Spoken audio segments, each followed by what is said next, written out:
গভীর শ্রদ্ধার সাথে স্মরণ করছি সাহাবায়ে কেরাম, তাবেঈন, তাবেঈন যারা দ্বীনের জন্য, ইসলামের জন্য শাহাদাত বরণ করেছেন।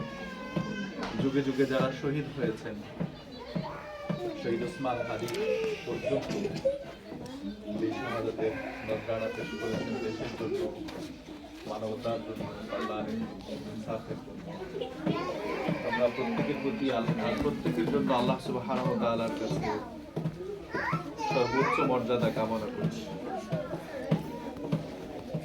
আজকে অত্যন্ত সুন্দর কথা বলা হয়েছে। আমাদের এখানে আমার সম্মানিত চাচা দোয়া চেয়েছেন আমার আব্বার জন্য, আপনারা দোয়া করবেন। ক্লাস কুলুসিয়াতকে সামনে রেখে এই প্রতিষ্ঠানটা শুরু করা হয়েছিল। আলহামদুলিল্লাহ, হাঁটি পা করে প্রতিষ্ঠানটা একটা সময় আমরা দেখেছি যে একটা মুড়ির বেড়া ছিল, সেখান থেকে কাঠের বেড়া, ছোট্ট একটা মক্তব। এরপর যাই হোক আস্তে আস্তে সেটা বিল্ডিং হয়েছে এবং আলহামদুলিল্লাহ আমরা ৮-১০ জন শিক্ষার্থী নিয়ে প্রথম বছর শুরু করা হয়েছিল। এখন আলহামদুলিল্লাহ বেশ শিক্ষার্থীও বেড়েছে আলহামদুলিল্লাহ। এই প্রতিষ্ঠানটার সূচনা লগ্নে যারা ছিলেন, আল্লাহর কাছে তাদের